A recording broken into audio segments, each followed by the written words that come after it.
Assalamualaikum warahmatullahi wabarakatuh. Kami dari kelompok 4 yang beranggotakan 4 orang, Cahya Khairutunisa, Priska Anantia, saya Christine Noviasari, dan Nafisa Samaah akan mempresentasikan materi mengenai media dan alat pendidikan. Yang pertama, pengertian media dan alat pendidikan. Bila media adalah sumber belajar, maka secara luas media dapat diartikan dengan manusia, benda, ataupun peristiwa yang memungkinkan anak didik memperoleh pengetahuan dan keterampilan. Arif S. Sadirman dan kawan-kawan, sebagaimana dikutip oleh Abian Amir, mengemukakan bahwa media pendidikan adalah perangkat lunak yang berisi pesan atau informasi pendidikan yang biasanya disajikan dengan mempergunakan peralatan. Sedangkan perangkat keras adalah sarana untuk menampilkan pesan yang terkandung pada media tersebut. Menurut Sutari Imam Barnadib, bahwa alat pendidikan adalah suatu tindakan, perbuatan, atau situasi benda yang dengan sengaja diadakan untuk mencapai suatu tujuan pendidikan. Jika dihubungkan, pengertian alat dan media pendidikan adalah jalan atau materi pendidikan kepada anak didik agar terwujud kepribadian siswa yang baik. Selanjutnya, jenis-jenis alat pendidikan. Menurut Abdurrahman Al-Nahlawi, alat pendidikan dibagi menjadi dua macam. Yang pertama, alat-alat material atau piranti keras hardware. Alat-alat tidak konkret seperti isi pendidikan, bahan pelajaran, dan metode pendidikan. Yang kedua, alat-alat maknawi atau piranti lunak, software, seperti gedung sekolah, perpustakaan, dan alat peraga, dan lain-lain. Selanjutnya, jenis media pendidikan. Jenis media pendidikan adalah sebagai berikut. Yang pertama, ada taksonomi. Meliputi unsur pokoknya yaitu suara, visual, dan gerak. Yang kedua, gambar. Gambar dibagi menjadi dua, media grafis dan media audio. Media grafis termasuk ke dalam media visual.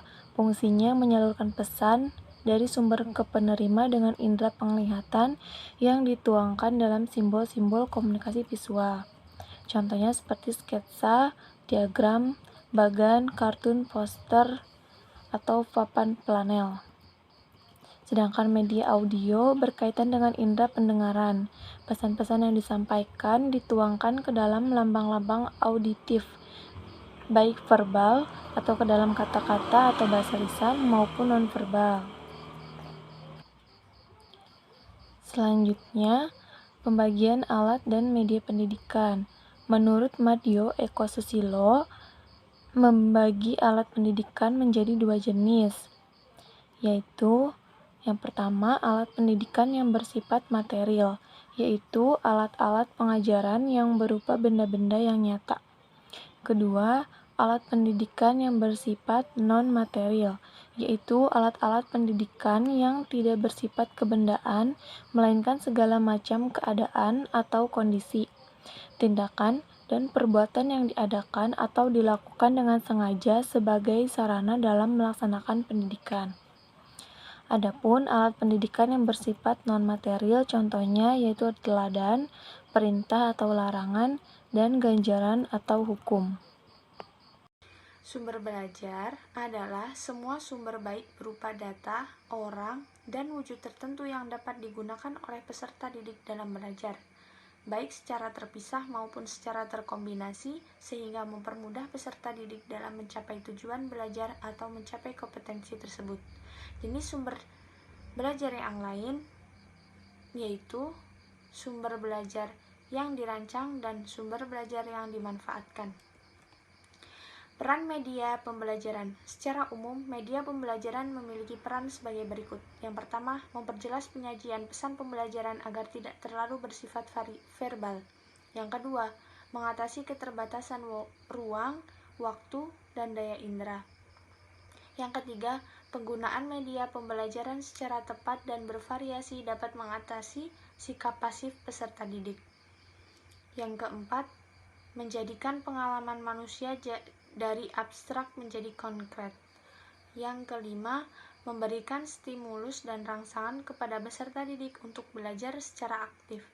Yang keenam atau yang terakhir, dapat meningkatkan motivasi belajar peserta didik sehingga dapat meningkatkan prestasi belajar.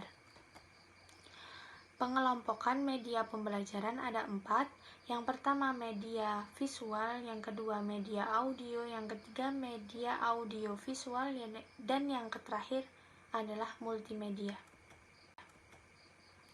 Kesimpulan yang dapat kita ambil dari pembelajaran kali ini adalah media pendidikan adalah sumber belajar yang dapat diartikan dengan manusia dan benda atau peristiwa yang membuat kondisi siswa mungkin memperoleh pengetahuan, keterampilan, atau sikap. Di dalam pendidikan, alat dan media sangat diperlukan, sebab alat dan media pembelajaran mempunyai peranan yang besar yang berpengaruh terhadap pencapaian tujuan pendidikan yang diinginkan. Selain alat dan media yang berupa benda, alat dan media yang tidak berupa benda pun perlu dikembangkan dalam pendidikan dan mendapatkan perhatian yang serius, karena alat dan yang bukan berupa benda memiliki lebih banyak tujuan membentuk pribadi yang baik atau sempurna, sehingga peserta didik akan memiliki akhlak dan moral yang luhur. Terima kasih, cukup sekian dari kami kelompok 4. Bila ada salahnya kami mohon maaf. Billahi taufik wal hidayah. Wassalamualaikum warahmatullahi wabarakatuh.